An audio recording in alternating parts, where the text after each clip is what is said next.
Okay, so I think we're good to go. Assessing the relative contributions of semantic information, voices, and variability to the facial familiarization process. So we can just kick things off with the introduction here. So the first thing we want to mention is that although facial recognition seems easy when it comes to recognizing people that we're familiar with, such as friends and family, recognizing unfamiliar faces or faces that we haven't had nearly so much exposure to isn't quite so reliable. An example of this that you can see here, this is the Glasgow face matching test on the right-hand side. Take an example trial such as A here. All the participant is tasked with is determining whether these two pictures both depict the same person. So although this seems pretty straightforward, people can actually make error here around 20 to 30% of the time. So it's not as easy as you would expect it to be. When it comes to looking at faces that we are familiar with, people make very few errors here whatsoever, if any at all. So unfamiliar face recognition is straightforward. Sorry, familiar face recognition is straightforward. Unfamiliar face recognition not so straightforward. So how do we bridge this gap from unfamiliar to familiar? And what makes unfamiliar face recognition so difficult exactly? The explanation that you'll commonly find in the literature is this idea of within face variability. So this refers to the fact that faces can look very different in different viewing conditions, different lighting conditions, different viewing angles, that kind of thing. So this is nicely demonstrated by this array of images on the right-hand side here. Even though it looks like there's plenty of different things going on here, it looks like there's more than two faces. In actual fact, you'll find that there is only two different faces here. So Burton et al. Took this a step further. They used principal component analysis to determine the dimensions of within-face variability and found that the majority of within-face variation is idiosyncratic. So that's to say that each face has its own unique pattern of variation. So you can't predict the way a face is going to vary unless you're familiar with that face itself and you've been exposed to all the ways it can vary. So this is an explanation as to why we need to become familiar with a face to recognize it. But this seems to have some issues. It's not entirely foolproof. So the first thing to mention is attempts to improve recognition through these methods have had limited success. So if you take something like the Glasgow face matching test here, studies have been ran where instead of just providing a single image with which to compare, they provide 3 or 4 images of the same person to provide access to more variable information. This has had limited success, whilst it's sometimes reduced error rates by around 3 or 4%, to 20, 25. There's still non-trivial rates, and a lot of these studies have failed to find any effect at all. Another issue to consider here, this idea of super recognizers. So while on average people tend to sit around the 20 to 30% mark in terms of their error rates, that is actually only the middle of what's more of a normal distribution that the population approximates. So towards the top end of this distribution, we have people termed super recognizers who are getting these questions right virtually 100% of the time. They have virtually perfect facial recognition accuracy, even when it comes to faces that they're totally unfamiliar with. So if variable information is so essential, then how are they able to recognize faces with perfect accuracy despite having no access to that variable information? So this is what we're trying to account for here. Something which the variability research hasn't really looked into so far to any great extent or doesn't really account for is this idea that familiarity in a real sense is much more than just being exposed to visual variability information. So when you become familiar with a face, you become familiar with a person, not just an abstract facial image. So this is knowing a person, understanding their relevance to us, incorporating them into our social networks.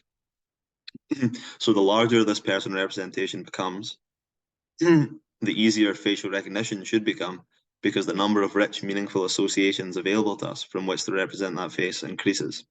So this is akin to sort of depth of processing model, whereby the more information we have around the person, the more we understand that person as an entity relevant to us, the more easily we're going to be able to recognize their face. So it goes.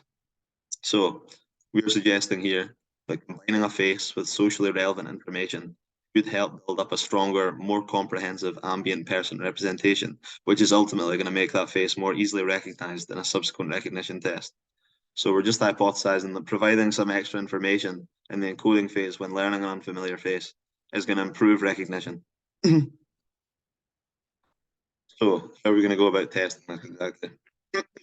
First thing to mention is participants will be recruited via the online researching platform Prolific, and they'll be paid to take part in the study. Power analyses have revealed a minimum sample size of 55 participants using the design you can see on the right-hand side. We'll go into more detail on this in a minute.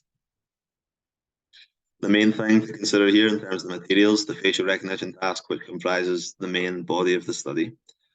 This is comprised of 4 blocks, each representing a different condition, and each block will be completed by each participant, one after the other. Each block consists of an encoding phase followed by a recognition phase. In each block, the encoding phase is what's being manipulated. So although they have the same basic structure, which is 10 phases presented sequentially, one after the other, which the participant can advance through at their own rate, each block will have its own sort of twist here, providing extra information. We'll discuss that further in a minute. The recognition phase in each block will be identical across all blocks. This is just the 10 phases that were presented in the encoding phase, interspersed randomly among 10 foil phases. For each face that's presented, participants have to determine whether they've seen that face before. So in terms of the 4 different blocks, the first block we have is the face-only block, which is the baseline condition. This is providing only one facial image, which the participants have got to learn and then recognize later on. In the second block here, we've got this within face variability idea. So this is what we discussed earlier, where we're providing more than just a single facial photo. So here we've provided 3 different pictures to provide extra variability information.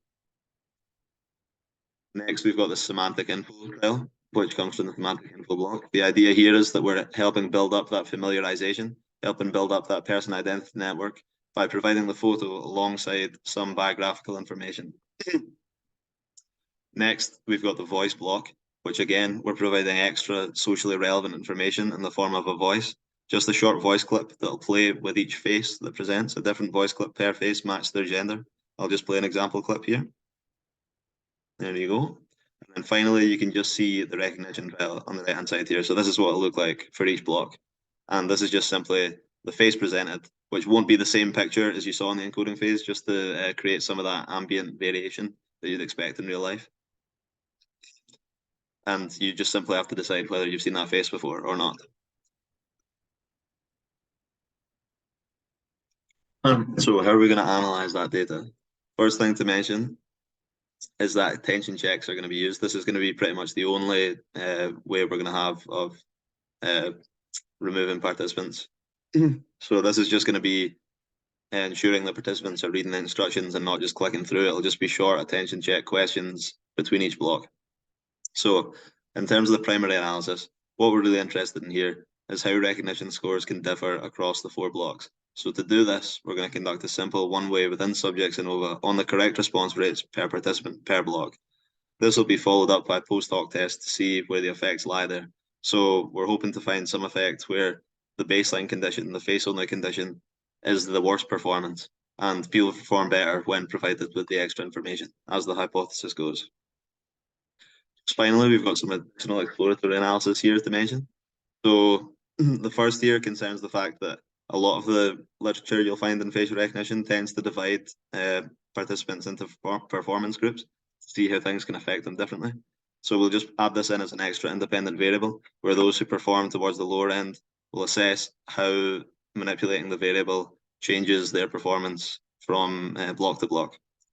And then finally, we also might conduct some reaction time analyses, where instead of looking at correct response rates, we're looking at how long it takes participants to respond to each face and determine whether they've recognized that face before. Just to provide some additional information, just an extra way that's often used of providing some extra information. And then finally, we have the references here, which you can take a look at, but I think that's me, so thanks very much.